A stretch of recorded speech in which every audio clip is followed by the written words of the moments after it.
Iniciamos.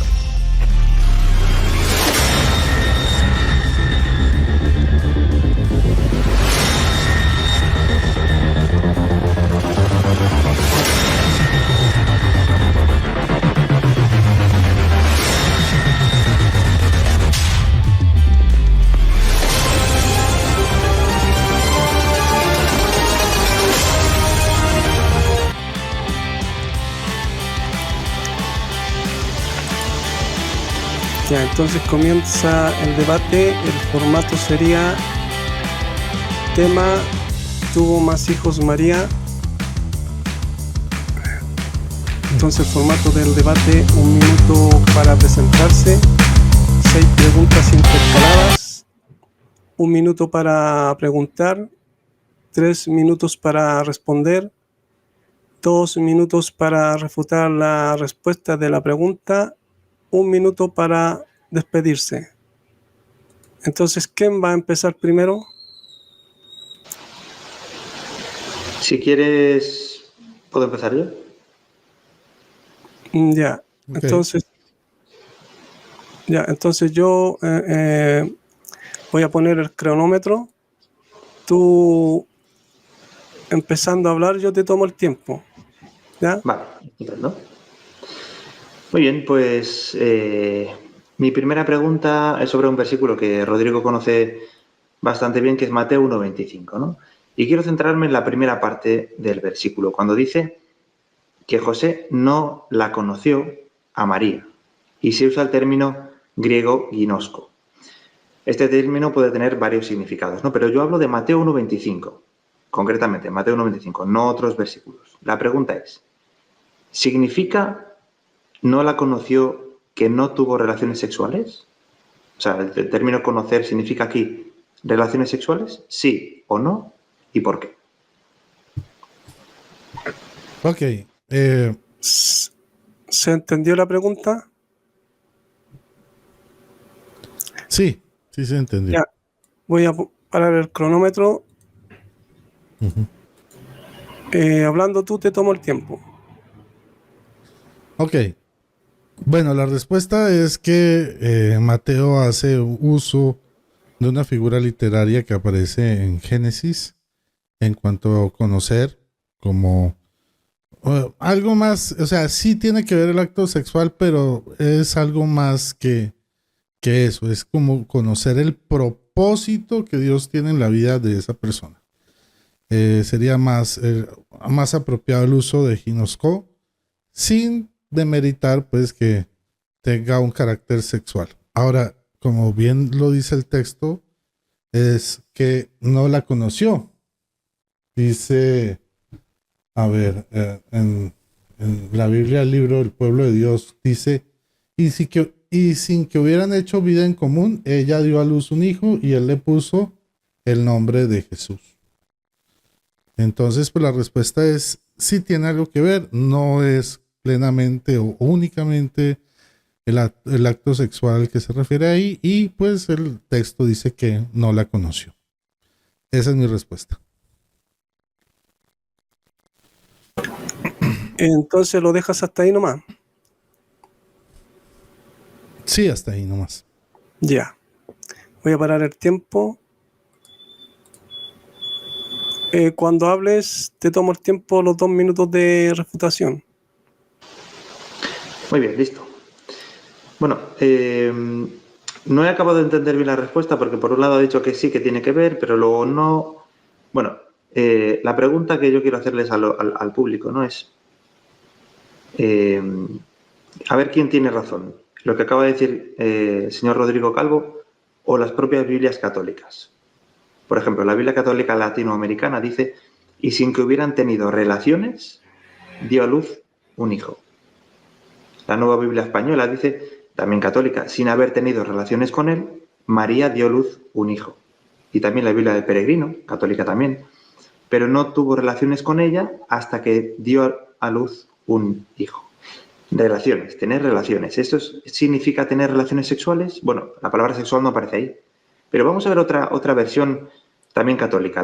La Dios habla hoy del 2015. Dice, sin haber tenido relaciones conyugales. Ahí está más claro, ¿no? relaciones conyugales.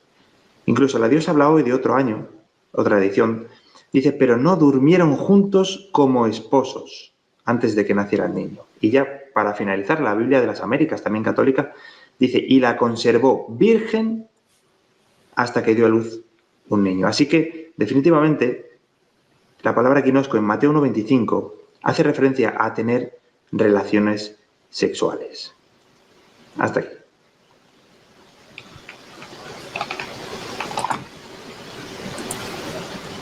Ya, entonces lo dejamos hasta ahí nomás. 1 minuto 37. Ahora le tocaría la pregunta a Rodrigo Calvo. Cuando empiece a hablar le tomo el tiempo. Ok. Teniendo en cuenta que Jesús es el primogénito, yo quiero que me definas con Biblia qué es un primogénito. Esa es mi pregunta. Defíneme bíblicamente qué es un primogénito.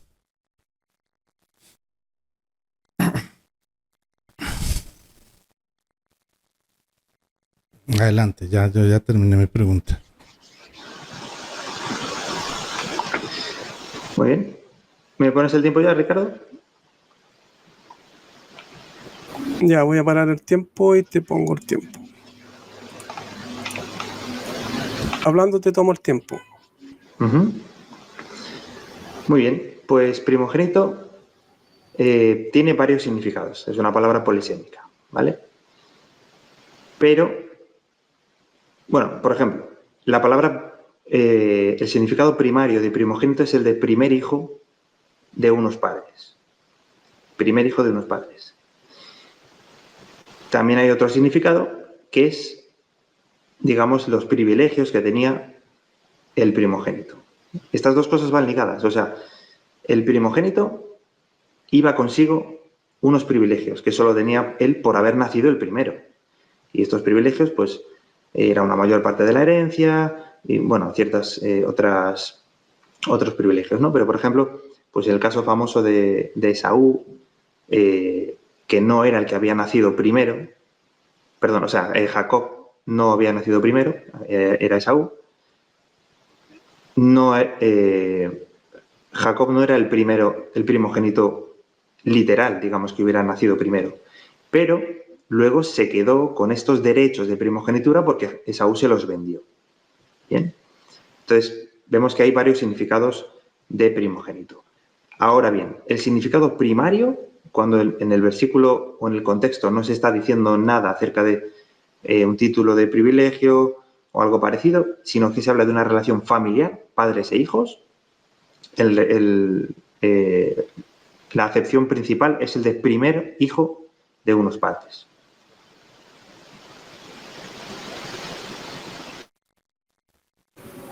¿Lo vas a dejar hasta ahí nomás entonces? Ya, 1 minuto 44. Paro el tiempo. Entonces ahora vendría la refutación de Rodrigo Calvo.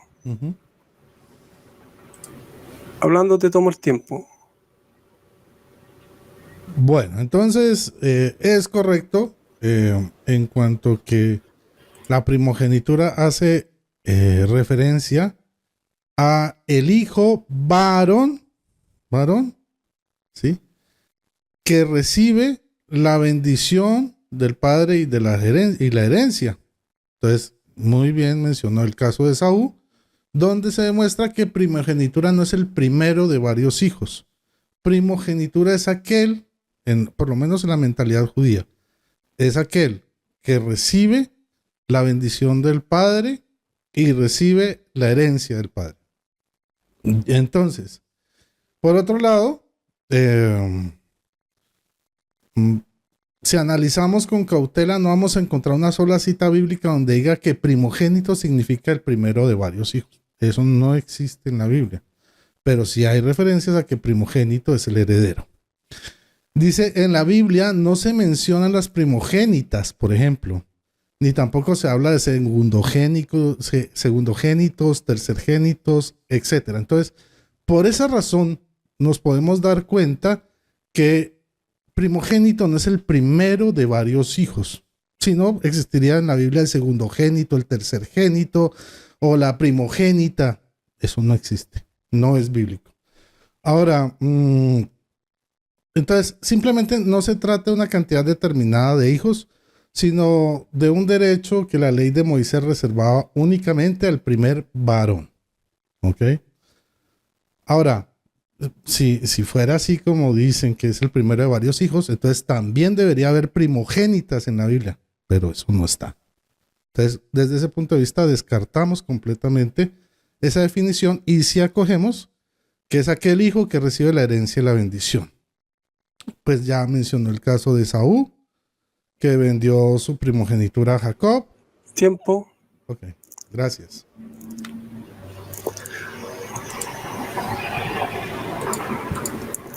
Entonces, ahora vendría la segunda pregunta de Edgar. No. Entonces, hablando te tomo el tiempo. Muy bien, antes he citado a Mateo 1.25, ahora quiero centrarme en la segunda parte de Mateo 1.25, que es en la frase hasta que. En griego es eus o, en Mateo 1.25. Bien. Dice la Biblia que José no tuvo relaciones sexuales con María hasta que dio a luz al niño. Bueno, cualquier lector imparcial entendería que después hubo un cambio de estado. Pero mi pregunta es, ¿me puedes dar algún ejemplo de otros versículos donde aparezca la misma construcción gramatical griega de Mateo 1.25 y que no implique un cambio de estado?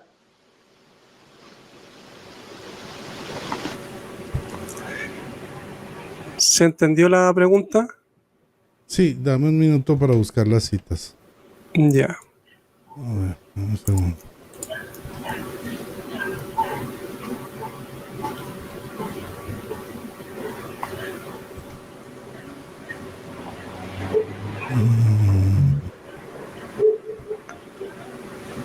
Me avisas cuando te tome el tiempo.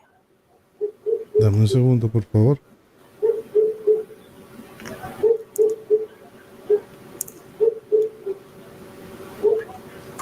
Ok, listo. Entonces, tenemos ejemplos, por ejemplo, Mateo 24, 38, 39.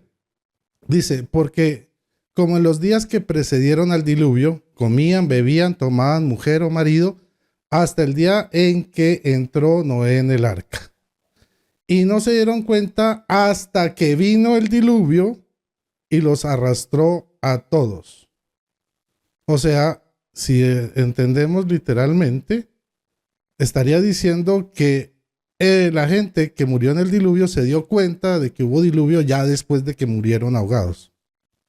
Porque dice, y no se dieron cuenta hasta que vino el diluvio y los arrastró a todos. Entonces, si ahí hubiera cambio de estado, quiere decir que los muertos, ¿sí?, se dan cuenta de que están muertos porque se ahogaron. Y eso no es muy convincente. También tenemos en Mateo 16, 28. Dice, yo os aseguro entre los aquí presentes, que entre los aquí presentes hay algunos que no gustarán de la muerte hasta que vean al Hijo del Hombre venir en su reino. Si lo tomamos como generalmente lo toman, que es un cambio de estado, quiere decir que en este momento hay personas que están vivas, discípulos de Jesús del siglo I, ahorita en el siglo XX, porque dice que entre los aquí presentes hay algunos que no gustarán la muerte hasta, o sea, no morirán hasta que van al Hijo del Hombre venir en su reino. O sea, que hasta que venga Jesús en su segunda venida, entonces ahí sí van a poder morir. Tenemos entonces personas de más de 2000 años entre nosotros si interpretamos ese texto. Ok. Hay otros, por ejemplo, como... Bueno, aunque voy a citarlo, pero... no, vamos a dejarlo ahí. Vamos a dejarlo ahí. Esos dos ejemplos creo que son suficiente ilustración. Muchas gracias. Ya, entonces lo dejamos hasta ahí nomás. Paro el tiempo. Entonces, cuando empieces a hablar, te tomo el tiempo.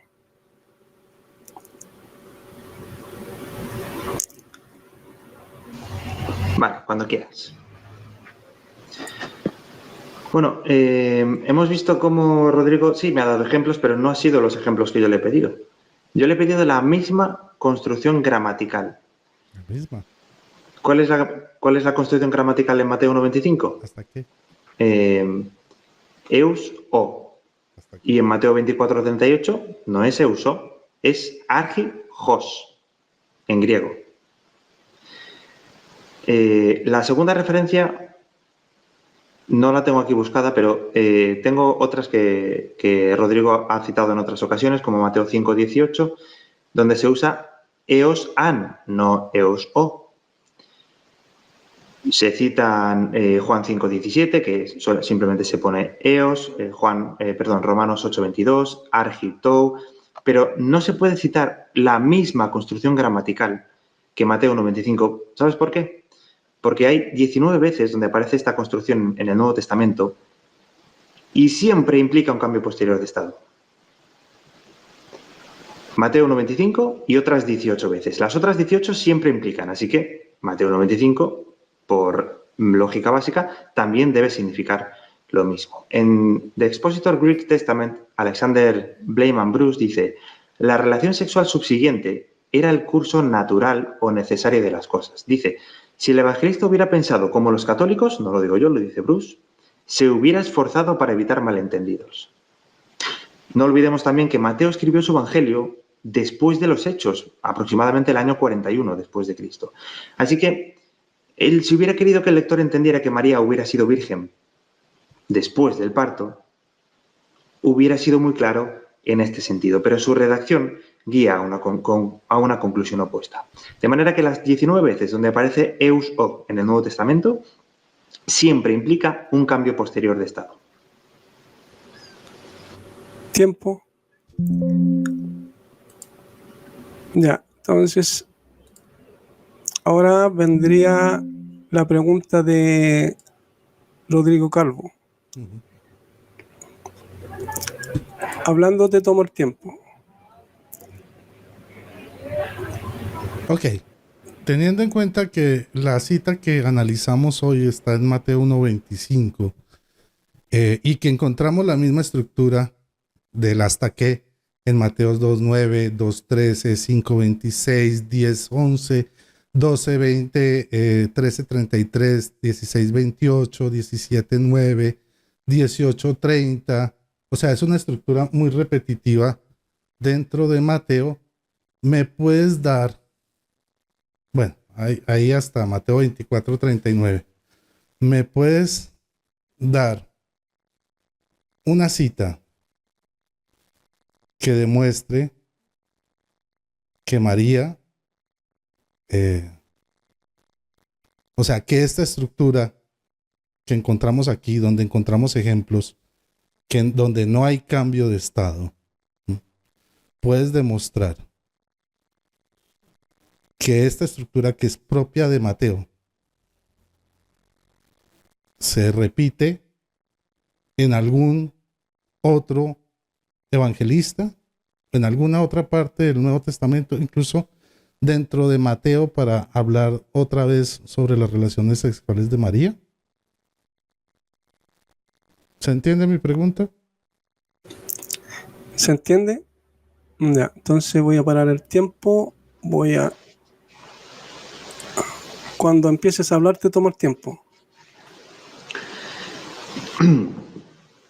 Relativo a María, no he encontrado ninguna vez que el hasta que se vuelva a usar para María. Es el eus o, no en español hasta que, sino el eus o griego. Pero en Mateo, por ejemplo, Mateo 18:34, se usa esta construcción gramatical. Dice: su amo se indignó tanto que se lo entregó a los carceleros hasta que pagara todo lo que debía. Ahí se usa el eus o. ¿Hasta cuándo estaría en la cárcel? Hasta que pagara todo lo que debía. Una vez pagado, podía salir de la cárcel.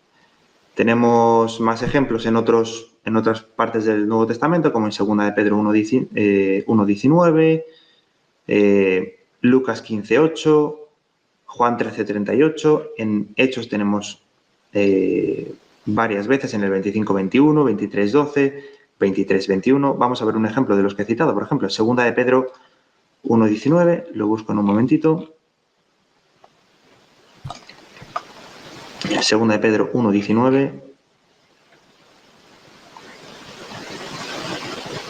Dice, así que tenemos más confirmada la palabra profética y ustedes hacen bien en prestarles atención como a una lámpara que brilla en un lugar oscuro hasta que amanece el día y el lucero se levanta. Hasta que, eus o, la misma construcción gramatical. ¿Qué pasa con una lámpara que está alumbrando cuando amanece el día? Deja de alumbrar. Bueno, técnicamente alumbra un poquito, pero deja de verse, porque la luz del sol pues envuelve y la lámpara ya no hace su función, aunque esté encendida de día. Entonces, vemos como esta estructura sí que aparece tanto en Mateo como en otros versículos del Nuevo Testamento y siempre indica que hay un cambio de estado.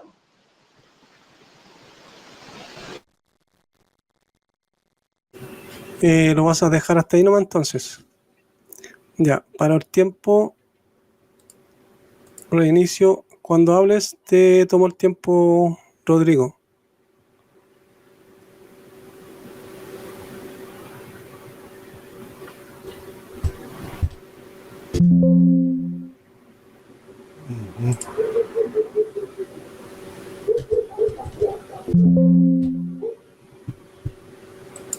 Permítame que estaba buscando la cita.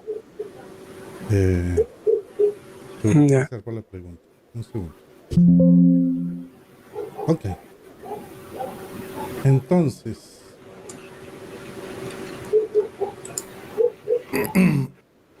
Listo. Entonces, lo que podemos ver como tal es que Mateo utiliza 43 veces la estructura hasta que en todo el Evangelio. Ahora, la mayoría de los casos hacen referencia a un límite, un punto donde se acaba una acción. Ahora, el asunto es que demuestren que haya un cambio de estado. No hay un cambio de estado. La cita es muy clara porque dice en Mateo 1:25 que María no conoció a José. Sí, no lo conoció. Hasta que nació Jesús. Dice, nació Jesús y no lo conoció. Pero no dice, después de que nació Jesús, ahí sí lo conoció, ahí sí tuvieron relaciones. Eso no lo dice el texto. Eso lo infieren ustedes, ¿sí? Pero no tiene ninguna base. Ahora, por el otro lado, tenemos ejemplos como el de 2 de Samuel 6:23, donde dice, y Mical, hija de Saúl, no tuvo hijos hasta el día de su muerte. Si entonces eso significa un cambio de estado, nos podemos dar cuenta que Mical tuvo hijos ya después de muerta. Nos podemos dar cuenta que los del diluvio, ¿sí?, que fue una cita que di, se dieron cuenta que habían muerto ya después de que habían sido ahogados por el diluvio. Y por otro lado, dice que si es un cambio de estado, entonces en Mateo 16:28, que fue la cita que no quiso abordar mi oponente, dice que hay algunos que no gustarán la muerte hasta que vean al Hijo del Hombre venir en su reino, o sea, hasta la segunda venida de Jesús. Tiempo. Por lo tanto, hay personas de 21 siglos aquí. Gracias. Ya, ahora le tocaría la pregunta a Edgar. Edgar es tu nombre, ¿cierto? Ya. Sí, bueno, solo él. Ya. La tercera pregunta, ¿no? Me toca a mí. Sí. Vale, pues ya que has citado antes el término primogénito, pues me gustaría ahondar un poquito más en esto, ¿no? Has dicho que no significa primer hijo de varios. Entonces, si no significa esto, me imagino que habrá algún ejemplo bíblico a alguien que se le llame primogénito también se le llame unigénito, en el mismo sentido. Entonces, la pregunta es, ¿me puedes dar el nombre, y si puede ser la referencia bíblica, de algún personaje bíblico al que se le llame primogénito y que no tenga más hermanos, o que se le llame unigénito? No hace falta que sea la palabra unigénito, ¿no? Pero que se exprese que no tiene más hermanos. Primogénito y que no tiene más hermanos. ¿Se entendió la pregunta? Sí. Ya. Entonces, paro el tiempo. Cuando empieces a hablar, tú me avisas y te tomo el tiempo. Ok, un minutito, por favor.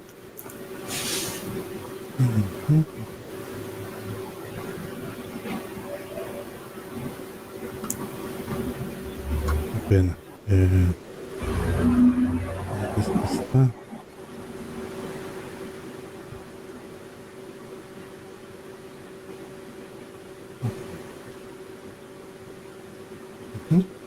Muy bien.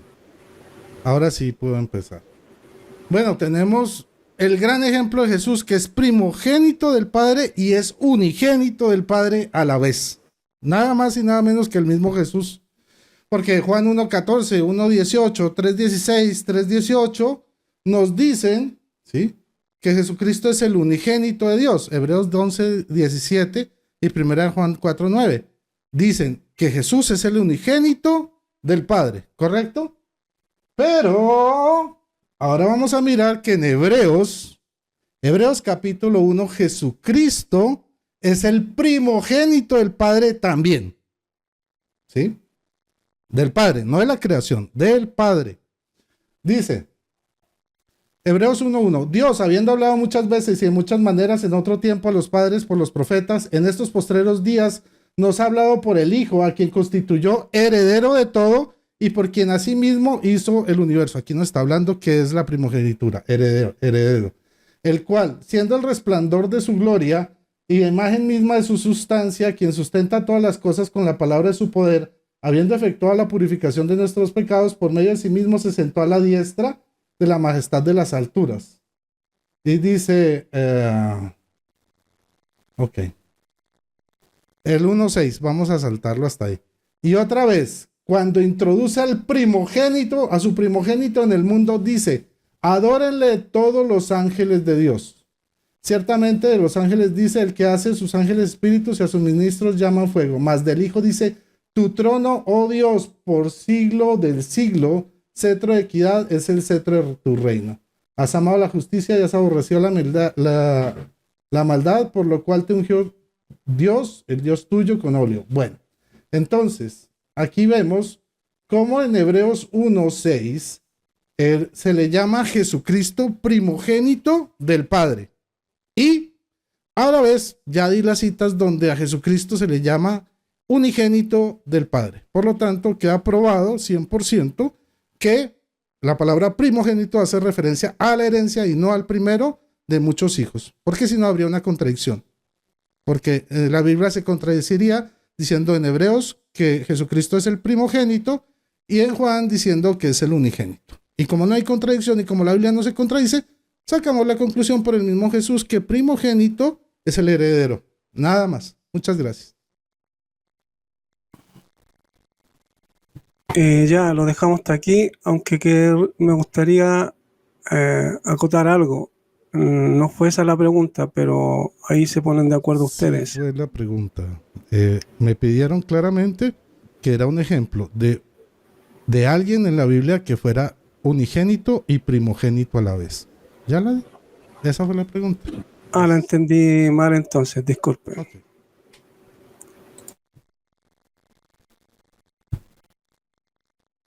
Entonces, voy a parar el tiempo hablando, te tomo el tiempo. Vale. Bueno, sí que ha respondido a la pregunta, pero yo creo que Rodrigo se ha dado un tiro en el pie con esta respuesta. Porque si bien a Jesús es verdad que se le llama primogénito y unigénito, pero no es en el sentido filial, no es en el sentido de una relación familiar, como estamos hablando. Si Rodrigo interpreta que Jesús es el primogénito de Dios, entonces está admitiendo que Jesús no es Dios, porque es el primer hijo de Dios.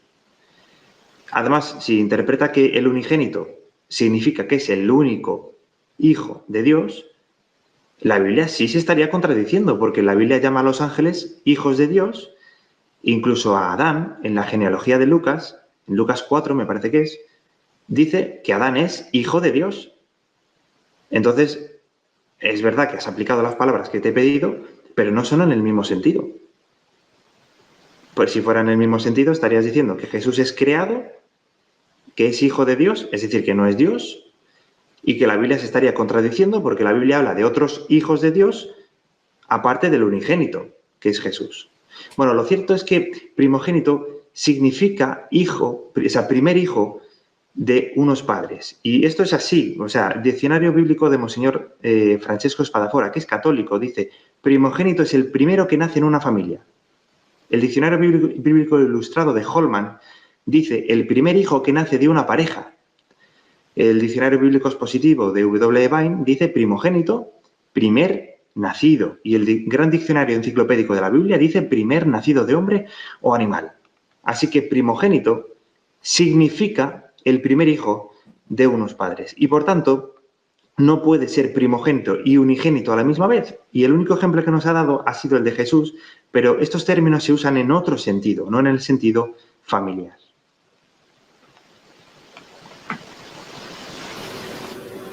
¿Lo dejas hasta ahí nomás entonces? Ya. Bueno, ya se habían... Entonces ahora le tocaría la pregunta a Rodrigo Calvo, ¿cierto? Sería la tercera. Ok. Frente a la pregunta anterior me surge una duda, que es la que voy a manifestar en este momento a mi oponente. Según lo que respondiste, entonces el debate es si María tuvo más hijos, o el debate es si Jesucristo es Dios. Porque en la respuesta tú me pediste algo y yo te di la cita donde se demostraba que Jesucristo es primogénito y unigénito, y dijiste que eso demostraba que no era Dios. Entonces, mi pregunta es, o sea, ¿de qué se trata el debate? ¿Demostrar que Jesús es Dios? ¿O el debate se trata de demostrar que Jesucristo es el unigénito y el primogénito del Padre a la vez? O bueno, que María no tuvo más hijos. Esa es mi pregunta. ¿Se entiende la pregunta? Sí. Aunque no es parte del debate, pero bueno, ahí... Claro que es parte del debate. Ya. Vale, cuando quieras me pones el tiempo. Ya, hablando te tomo el tiempo. Vale, bueno, el debate, pues como dice ahí el título, ¿no? Es si María tuvo más hijos o si María fue virgen siempre. Lo que pasa es que tú has aplicado la palabra primogénito, es decir, lo que estamos hablando es de la relación familiar cuando Jesús estuvo aquí en la tierra. ¿Qué significa la palabra primogénito cuando se le aplica a Jesús aquí en la tierra en referencia a su familia física? ¿Y qué significa unigénito? Pero tu aplicación de primogénito y unigénito no es en ese sentido. No está hablando de Jesús aquí en la tierra con relación a su familia terrestre. Por eso te he dicho que tú estabas implícitamente aceptando que Jesús no era Dios. Tus ejemplos, o sea, es verdad que a Jesús se le llama primogénito y unigénito, pero en el marco en el que estamos hablando, en el caso de la familia física de Jesús, que es lo que nos interesa para saber si María tuvo hijos o no, y si fue virgen perpetua, no se le aplica a Jesús el término primogénito y unigénito a la vez. El primogénito sí, pero unigénito no. Entonces, pues el tema está claro, ¿no? Es la virginidad perpetua de María, si María tuvo más hijos, pero tus referencias en cuanto a primogénito y unigénito no es en ese contexto, es en otro contexto, en cuanto a Dios y no en cuanto a su papel como ser humano aquí en la tierra con respecto a su familia física. Esa es mi respuesta. Ya, paro el tiempo, va 1 minuto 37, lo dejas hasta ahí nomás, ¿cierto? Ya. Para el tiempo, cuando hables, Rodrigo, te pongo el tiempo. Ok. Pues miren cómo causa gracia que la pregunta inicial refería a un ejemplo de un personaje bíblico que fuera primogénito y unigénito a la vez para demostrar que primogénito era el primero y el heredero. Nada más. ¿Ok? Se le dieron las citas y ¿cómo respondió? Hablando de que si Jesús es Dios o no. Entonces aquí vemos una clara evasión de lo que es la respuesta. Por otro lado, encontramos ejemplos, a ver, ejemplos que él menciona de enciclopedias donde dice claramente, y yo estoy de acuerdo con esa definición, que primogénito es el primer hijo. Hasta ahí vamos bien. El problema es cuando los testigos de Jehová le agregan a esa definición el primero de muchos más hijos o de más hijos. No. La definición de primogénito es el primer hijo en nacer, independientemente si hay más o no hay más. Por eso, el ejemplo es tan contundente porque demuestra que Jesucristo con relación al Padre, ¿sí? Al Padre, hablamos de relación Padre-Hijo, ¿sí? La Biblia nos muestra en Juan y en varios pasajes que Jesucristo es el unigénito, ¿sí? Y en Hebreos 1 nos dice que Jesucristo es el primogénito del Padre. Ahora, ¿eso demuestra que Jesús es creado o no? No, eso no demuestra que Jesús es creado. No tiene ninguna relación. Pero lo que sí demuestra es que efectivamente el hablar de primogénito no me garantiza que haya habido uno o más hermanos o que no haya habido ninguno. Porque la definición que toman, y ese es lo principal, la definición que toman los testigos de Jehová es errada, no es bíblica, ellos se la inventaron, porque ya vimos las definiciones de la Biblia, y la Biblia habla de que el primogénito es el heredero y el primer hijo en nacer, nada más. Muchas gracias.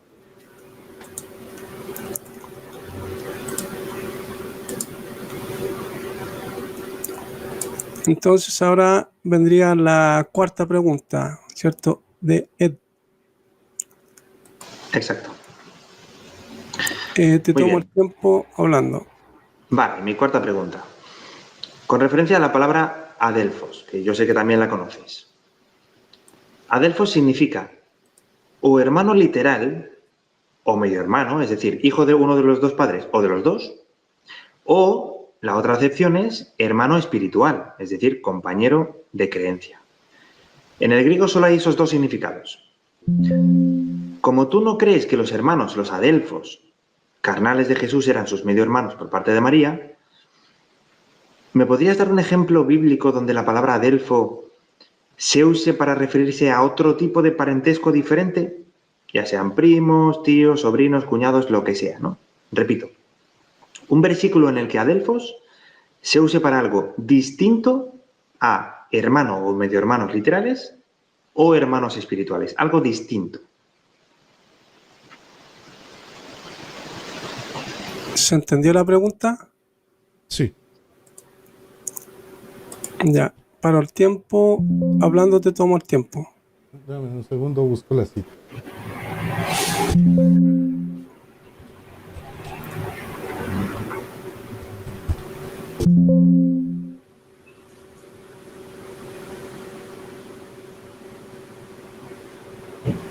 Ok. Entonces, vamos a empezar. Me piden una cita, claramente, donde se utilice adelfos de una manera que no sea solamente espiritual o familiar. Vamos a empezar con 1 Corintios 15:5. Dice, y que apareció a Cefas, o sea, Jesucristo se le apareció a Cefas y después a los 12. Aquí están todos los apóstoles, los discípulos, ¿cierto? Después apareció a más de 500 hermanos, o sea, no son apóstoles, a la vez de los cuales muchos viven aún y otros ya duermen. Entonces, miren aquí cómo diferencia a los apóstoles de los hermanos, ¿ok? O sea, pero además, si decimos que estos hermanos son hermanos de carne, entonces estaríamos diciendo que María es poco más que un conejo, porque tuvo 501 hijos incluyendo a Jesús.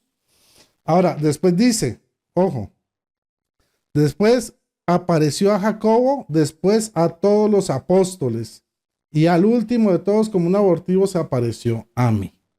Entonces miren cómo en este texto se utiliza la palabra adelfos, hermano, no para hablar solamente de creyentes, porque ahí se menciona a los apóstoles primero, los apóstoles y discípulos de Cristo. Y en otro lado se mencionan también, y tenemos que descartar que son hermanos de carne, porque pues una mujer que dé 501 hijos a luz, pues tiene que ser un récord mundial. Y pues ya, eso es, el texto está claro, se utiliza de una manera distinta.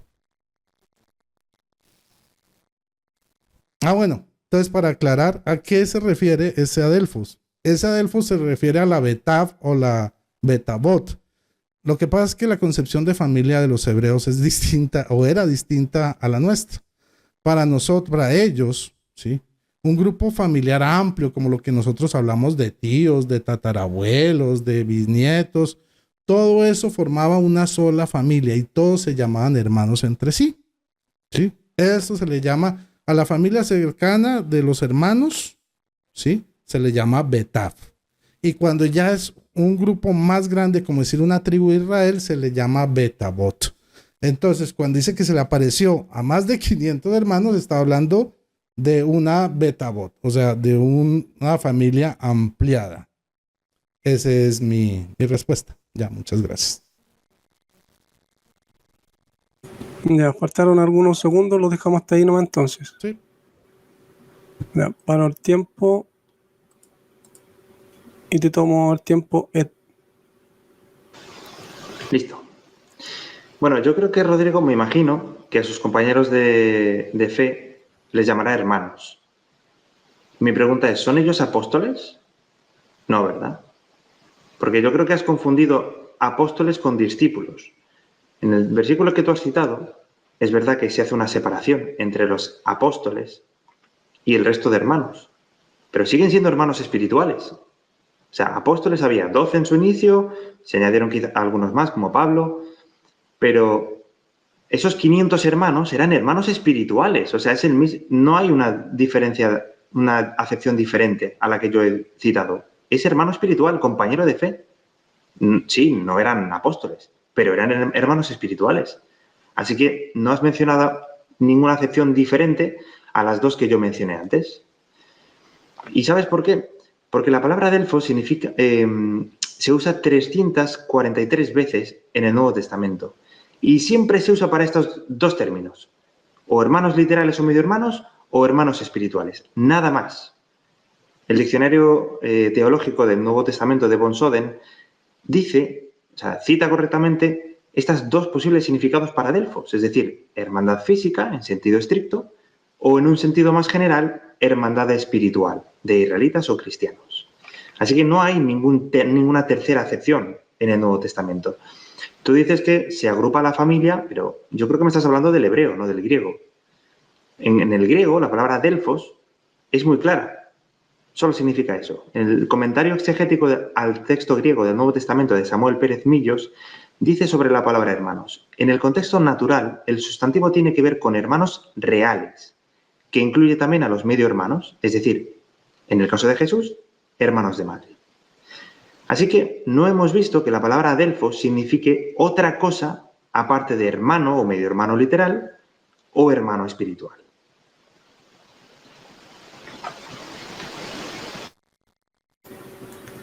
¿Lo vas a dejar hasta ahí nomás? Ya mando. Listo. Entonces,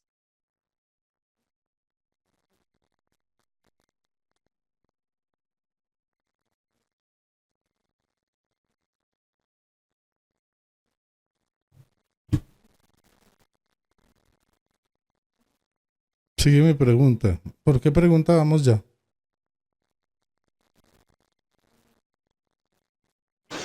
Creo que esta es tu quinta pregunta. Sí, bueno. Entonces voy a preguntar. En Primera de Crónicas 23:17 dice lo siguiente: el hijo de Eliezer fue Rehabías, el primogénito. Eliezer no tuvo más hijos. Es lo que dice Primera de Crónicas 23:17. Y repito, el hijo de Eliezer fue Rehabías, el primogénito. Eliezer no tuvo más hijos. Mi pregunta es la siguiente: ¿cómo, sí, Eliezer tuvo más hijos para ser el primogénito? Sí, ¿cómo hizo para ser el primogénito Rehabías? ¿Sí? Si Eliezer, su papá, no tuvo más hijos, ¿no se supone que es el primero de muchos? Ahí está mi pregunta. ¿Se entendió la pregunta? Sí. Ya. Te tomo el tiempo, pero que quede claro, esta es la cuarta de Rodrigo porque empezaste tú primero. Esta es la cuarta. Okay. Vale. Okay. Muy bien, pues te voy a leer los versículos que yo he encontrado, o sea, creo que todos los que hay acerca de este personaje son los siguientes. Primera de Crónicas 23, 15, ¿no? Los hijos de Moisés fueron Gersón, no, perdón, el siguiente, el 16. De los hijos de Gersón, perdón, de los descendientes de Eliezer, Rehabías era el jefe. ¿Vale? Aquí no nos dice que sea el primogénito. Primera Crónicas 23, 17, de los descendientes de Eliezer, Rehabías era el jefe. Eliezer no tuvo otros hijos, pero los hijos de Rehabías fueron muchísimos. Sí, nos dice que es el hijo único, pero ¿nos dice que es el primogénito? Por ahora no lo he visto. Primera Crónicas 24, 21, de Rehabías, los hijos de Rehabías, el jefe Isías. Tampoco veo la palabra primogénito.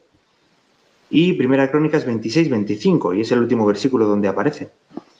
En cuanto a sus hermanos de Eliezer, estaban su hijo Rehabías, su hijo Jesayá, su hijo Joram, su hijo Zicri, su hijo Selomot.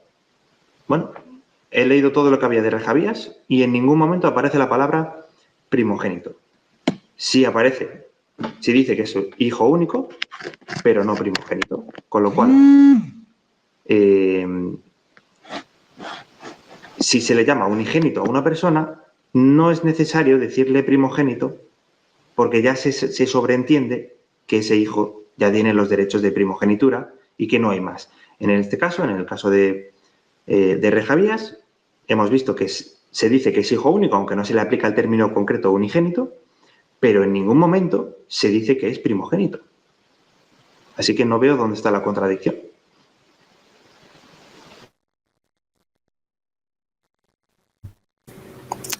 Lo dejas hasta ahí nomás entonces.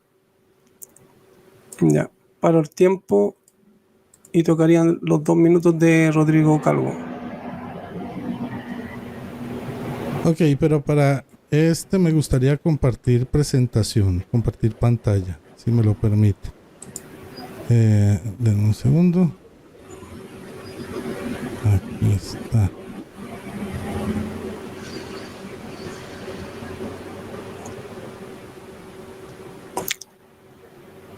Eso tendría que hacerlo Alex León, yo creo, ¿cierto? Porque yo no... ¿Quién es el que tiene los controles? ¿No está? Ok. Bueno, pues entonces voy a leer lo que dice Crónicas. Primera Crónicas 23, 17. El primogénito de Eliezer, Rehabías, Eliezer no tuvo más hijos, pero Rehabías tuvo muchos. Eso lo dice ahí. Pero además, podemos mirar Zacarías 12:10. Miren lo que dice. Esto es una profecía mesiánica. Dice: y derramaré sobre la casa de David y sobre los moradores de Jerusalén el espíritu de gracia y de oración, y mirarán a mí, a quien traspasaron, y harán llanto sobre él, o sea, sobre el que traspasaron, como llanto sobre el unigénito. Ojo, como llanto sobre el unigénito. afligiéndose sobre él como quien se aflige sobre el primogénito. Increíble, ¿no? En un solo versículo, Zacarías 12:10, se habla de que Jesús es el unigénito y el primogénito. En Hebreos capítulo 1, versículo 6, se habla de que Jesucristo es el unigénito del Padre, y en Juan y otros versículos dice que Jesucristo es el primogénito del Padre. Ahora, Zacarías, bueno, supongamos que Crónicas lo pudieron traducir diferente según la Biblia, pero Zacarías sí es demasiado claro, y voy a repetir. Tiempo. Ok, gracias. Entonces, ahora vendría la quinta pregunta de Ed. Muy bien, hemos visto antes que adelphos no significa nada más aparte de hermano literal o medio hermano o hermano espiritual. Muy bien, entonces mi pregunta es muy sencilla. ¿Cómo me explicas Juan 5:7? Donde dice que sus hermanos de Jesús no demostraban fe en él. O sea, ¿quiénes eran esos hermanos? ¿Se entendió la pregunta? Sí, claro. Ya, entonces, hablando te tomo el tiempo. Ok. Bueno, esto se refería a los hermanos los hermanos del Betabot, ¿ok? Ahora, voy a buscar una cita, a ver si la encuentro rápidamente. Ahí está, y voy a mostrar. Génesis 13:18 dice, dijo pues Abraham a Lot, Ea, no haya disputas entre nosotros ni entre mis pastores y tus pastores, pues somos hermanos. Ojo, ¿sí? Abraham a Lot le dice que son hermanos, ¿sí? Pero dice en un texto posterior, en Génesis 14:12, un capítulo después, dice, apresaron también a Lot, el sobrino de Abraham y su hacienda, pues él habitaba en Sodoma y se fueron. Entonces vemos cómo sobre Lot dice en referencia a Abraham, que es el hermano, pero también dice que es el sobrino. Entonces aquí estamos hablando de una Betabot cuando habla de Juan 5:7. ¿Sí? No me acuerdo cuál fue la cita que diste. Pero entonces a eso se refiere. A los parientes, a lo que es la Betab y la Betabot, no al núcleo familiar como tal. Porque si no, hubiéramos visto en Mateo capítulo 1, ¿sí? La genealogía de Jesús se mencionaría a los hermanos de Jesús y no se menciona. Y eso que ahí se mencionan otros hermanos de otros personajes bíblicos de la genealogía. Tampoco en la genealogía de Lucas capítulo 3 se menciona a ninguno de sus hermanos, ¿sí? Además, el ángel le prometió a María que tendría un hijo, nada más. Y en la Biblia, cuando Dios o un ángel promete que una mujer tendrá un hijo, ¿cuántos hijos tiene? Uno, siempre uno, no tiene más. La promesa de Dios es muy clara. Cuando dice un hijo, es uno solo. Ahí está mi respuesta. Ya, entonces lo dejamos hasta ahí nomás. Tocaría la refutación de Ed. Muy bien, hemos visto que adelphos tiene dos significados. Tú me has hablado de otra palabra y de otro idioma. Has hablado de ag en Génesis, es ag y es una palabra del hebreo. No me puedes comparar ag hebreo con adelphos griego. Son palabras e idiomas diferentes. Entonces, si los hermanos de Jesús no demostraban fe en él, es decir, no eran hermanos espirituales, solo nos queda una opción, que eran hermanos físicos. Has hablado de la genealogía, pero en la genealogía, por ejemplo, aparecen muchas personas en las que no aparecen sus hermanos. Se menciona a Jacob, pero no se menciona a Esaú. Se menciona a Ezrón, pero no a su hermano. No se mencionan los hermanos de David, ni de Salomón, ni de Sealtiel, ni de muchos otros. En cuanto a la anunciación de un hijo, te equivocas de nuevo, porque Sansón fue anunciado por un ángel y Jueces 16, 30 y 31 dice que después de que murió, sus hermanos y toda la familia de su padre bajaron a buscar a su cuerpo. Así que Sansón tuvo hermanos, aunque fue un nacimiento anunciado por un ángel. Y me gustaría tratar mejor estos 3 temas, pero en 2 minutos no tengo suficiente tiempo. No sé cuánto tiempo me queda, Ricardo. Medio minuto. Vale, pues añadir a lo de la genealogía que la genealogía cumple un propósito, es llevar a Jesús hasta la tribu de Judá y hasta descendencia de David. Los hermanos juegan un papel irrelevante, por lo tanto, no tienen por qué aparecer en la genealogía. Así que, respondiendo a mi pregunta inicial, adelfos, en Juan 5:7, solo puede significar hermanos físicos, hijos de la misma madre. Tiempo. Entonces, ahora vendría la quinta pregunta de Rodrigo Calvo. Correcto. Hablando te tomo el tiempo. Muy bien. Entonces, Zacarías 12:13 dice... No se escucha. Perdón. Ya. Zacarías 12:13 dice: y derramaré sobre la casa de David y sobre los moradores de Jerusalén el espíritu de gracia y de oración, y mirarán a mí, a quien traspasaron, y harán llanto sobre él como llanto sobre el unigénito, y afligiéndose sobre él como quien se aflige sobre el primogénito. Mi pregunta es, ¿el personaje de la casa de David es primogénito o unigénito o las dos? ¿Se entendió la pregunta? Vale, cuando quieras comienzo. Hablando te tomo el tiempo. Muy bien, bueno, la respuesta no es ni primogénito, ni unigénito, ni las dos. La respuesta es ninguno. Te voy a leer Zacarías 12:10 en una Biblia católica para que te sientas más cómodo. En la Biblia latinoamericana dice: llorarán por aquel que ha sido traspasado como se siente la muerte de un hijo único, y lo echarán de menos como se lamenta el fallecimiento del primer hijo. ¿Está llamando aquí al sujeto primogénito y unigénito? No, está poniendo una comparación. Es como si yo intento consolar a una persona y le digo: me duele mucho tu situación. Es como si se me hubiera muerto mi madre. Sí, me duele como si se me hubiera muerto mi hijo. Y Rodrigo Calvo interpreta que yo le estoy diciendo a esa persona que es mi madre y mi hijo a la misma vez.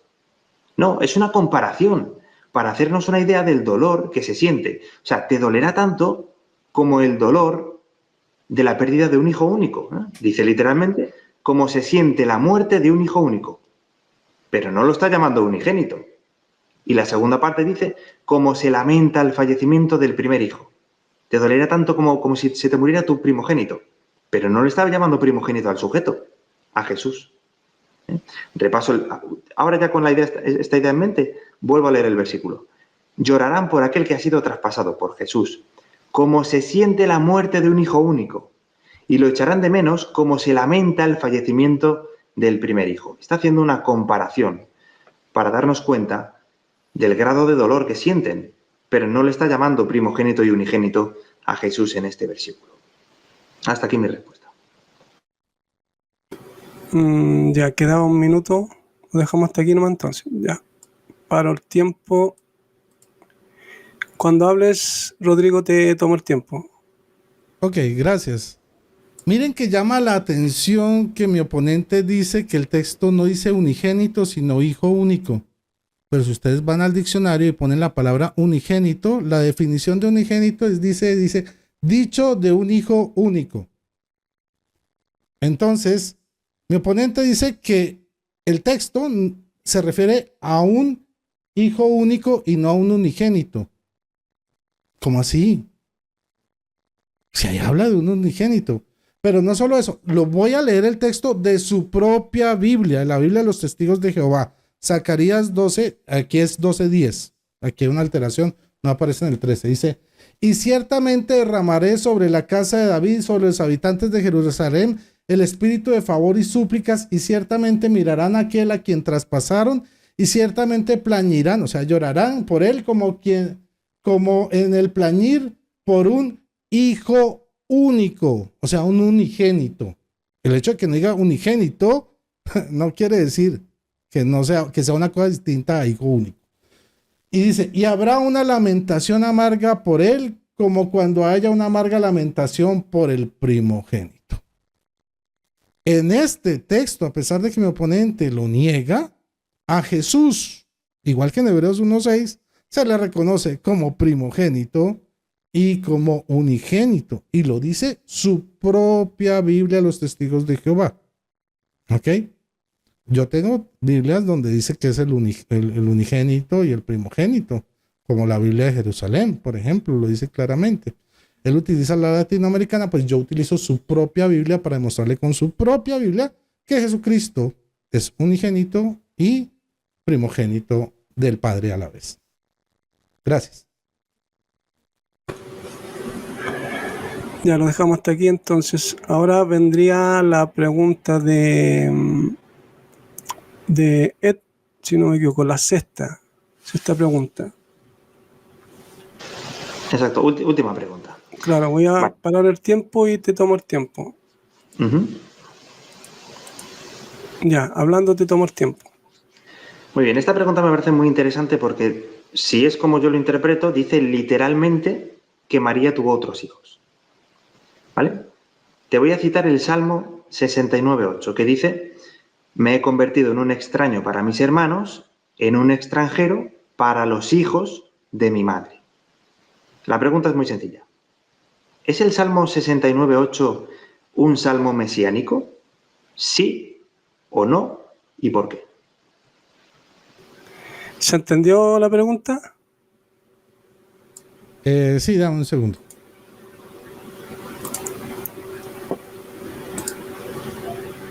Está el micrófono apagado.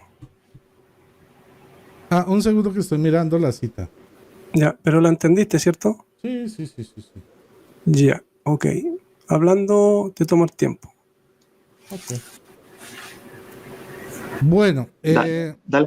Si quieres leer la cita okay. Antes de... Voy a leerla desde el versículo 5, si les parece, para ver si es mesiánico o no. Tú, oh Dios, mi torpeza conoces. No se te ocultan mis ofensas. No se avergüencen por mí los que en ti esperan, oh Yahvé Sebaot. No sufran confusión por mí los que te buscan, oh Dios de Israel. Pues por ti sufro el insulto y la vergüenza cubre mi semblante. Para mis hermanos soy un extranjero y un desconocido para los hijos de mi madre. Bueno, ok. ¿Qué pasa aquí? Que si este salmo es mesiánico, estamos diciendo, según el versículo 5, que Jesús es torpe, porque dice, mi torpeza conoces, que ofende a Dios, porque dice, no se te ocultan mis ofensas. Dice, no se avergüencen por mí los que en ti esperan, o sea que además es causa de vergüenza, ¿sí? Y no sufran confusión por mí los que te buscan, o sea que además puede causar confusión. Ahora, ¿será que ese es Jesús?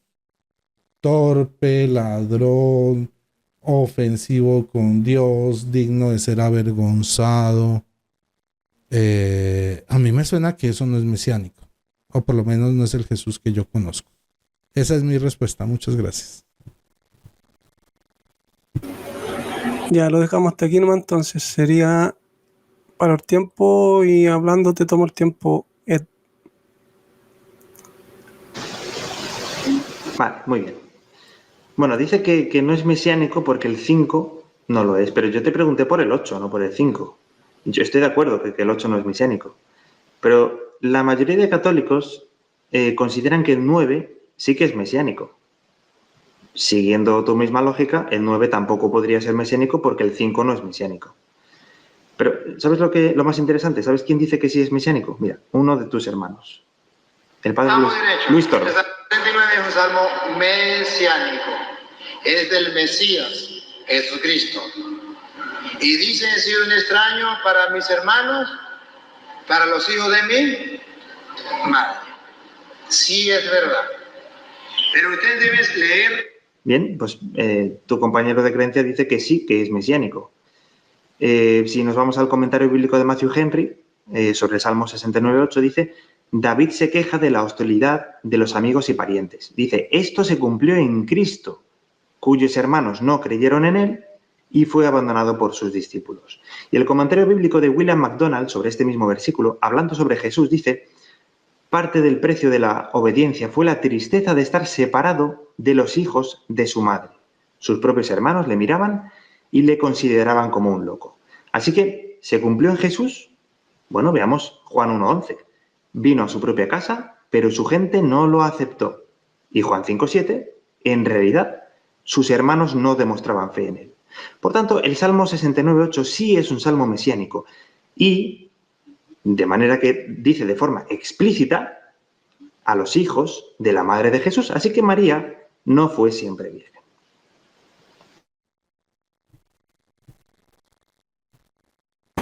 Lo dejamos hasta ahí nomás entonces. Ya, le tocaría la pregunta a Rodrigo Calvo, la sexta. La sexta pregunta. Muy bien. Mi pregunta es la siguiente. En Génesis 13:8, ¿sí? Dice que Lot es el hermano de Abraham. Y en Génesis 14:12 dice que Lot es el sobrino de Abraham. Ahora, tú dices que para la acepción de hermanos bíblica solo existe la espiritual y la de los hermanos de sangre. Mi pregunta es, ¿Abraham era hermano espiritual o sobrino espiritual de Lot? ¿O era hermano de sangre, o sea, de la misma madre, ambos? ¿Cuál de las dos opciones? ¿Se entendió la pregunta? Ya, entonces paro el tiempo y hablando te tomo el tiempo. Muy bien. Lot era sobrino de Abraham. Pero lo que yo he planteado en el debate de que solo tiene dos acepciones es de la palabra adelphos. Y de nuevo me estás mencionando la palabra ag, que es otra palabra, y de otro idioma. Si yo estoy de acuerdo que en el hebreo la palabra ag, que se traduce como hermano, es una palabra más amplia. Estoy de acuerdo con eso. Pero cuando hablamos de Jesús no podemos usar el hebreo, tenemos que usar el griego. Y en el griego es adelphos. Además, se usan otras palabras en el griego para otros grados de parentesco. Por ejemplo, para primos. Para primos, en el Nuevo Testamento se usa anepsios. Por ejemplo, Hechos 23:16 dice el hijo de la hermana de Pablo. Y Colosenses 4:10 dice Marcos, el primo anepsios de Bernabé. Pero esto es griego, no hebreo. También se usa para parientes, por ejemplo. Para parientes se usa otra palabra. En este caso sería sillenes. No tengo una pronunciación de griego muy buena, pero bueno. Lucas 21:16 dice lo siguiente: serán entregados hasta por padres, hermanos, mira, hermanos, parientes y amigos. Así que hace una distinción entre hermanos y parientes en el griego. En el hebreo es diferente, te doy la razón, pero aquí no estamos discutiendo la palabra de hermanos en el entorno de Jesús del hebreo, sino del griego. Así que, aunque es verdad que en el hebreo es más amplia, en el griego no hemos visto en todo el debate ni un solo ejemplo en el que la palabra adelfo signifique otra cosa diferente a hermanos carnales, físicos, o hermanos espirituales. Pero puesto que hay versículos que descartan los hermanos espirituales, que dicen que no tuvieron fe en él, solo podemos quedarnos con los físicos. Lo que probaría que María sí tuvo más hijos y por tanto no fue virgen siempre. Hasta aquí mi respuesta. Ya lo dejamos hasta ahí nomás. Entonces paro el tiempo y hablando te tomo tu tiempo, Rodrigo.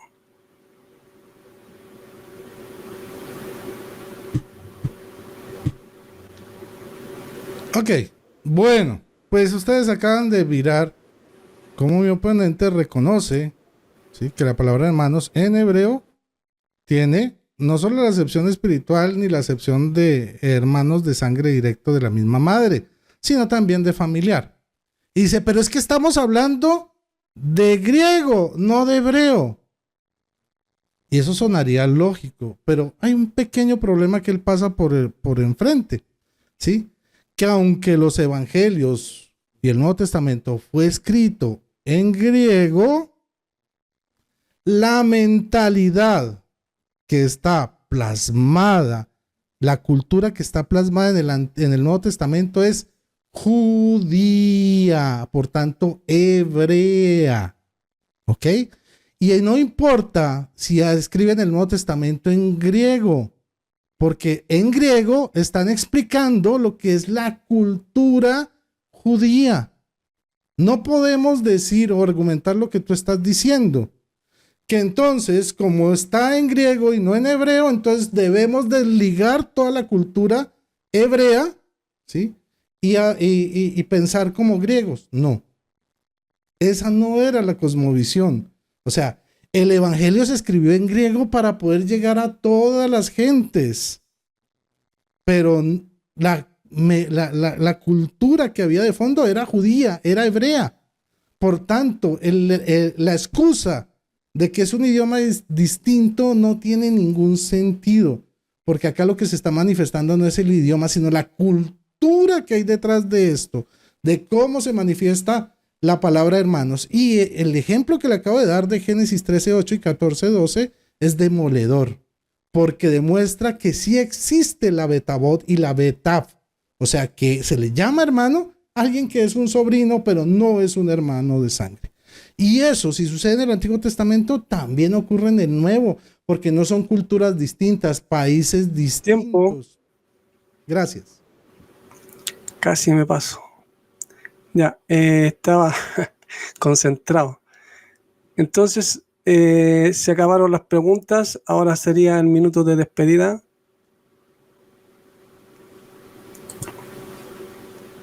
¿Comienzo yo? Claro.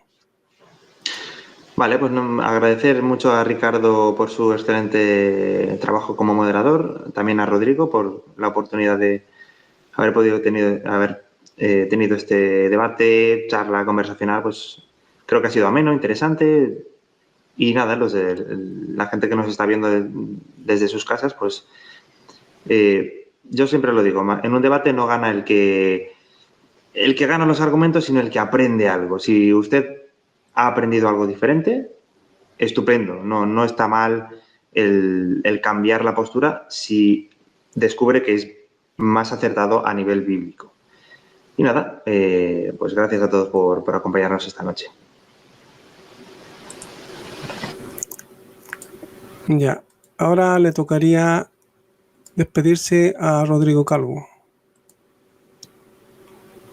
¿Me escuchan? Sí, está prendido. Sí, ya está prendido. Sí. Bueno, no, muchísimas gracias a Ricardo por moderar, a ti por invitarme a este debate. Espero que esto sea de bendición para ustedes, sea de edificación. Tomen los argumentos, analícenlos, mírenlo a la luz de la Biblia, saquen sus propias conclusiones.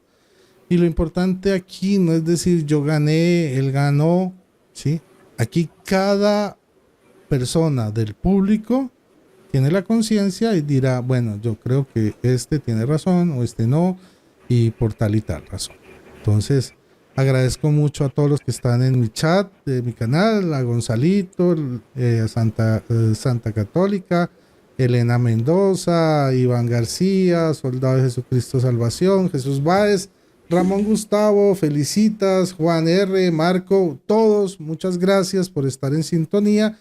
Recuerden darle like si les gustó. Si usted no se ha suscrito al canal, les recomiendo que se suscriba, ¿ok? Y compartan este debate, este video, compártanlo en sus redes, porque compartiendo también están evangelizando. Muchísimas gracias y que viva Cristo Rey. Ya, ahora me tocaría despedirme. Gracias a Ed a Rodrigo Calvo porque fue un debate ameno, no hubo ataques personales. Gracias a Alex León también por tomarme en cuenta. Gracias a los que están viendo el video, y los que están viendo el video sacarán sus propias conclusiones y verán quién de los dos está más cerca de la verdad.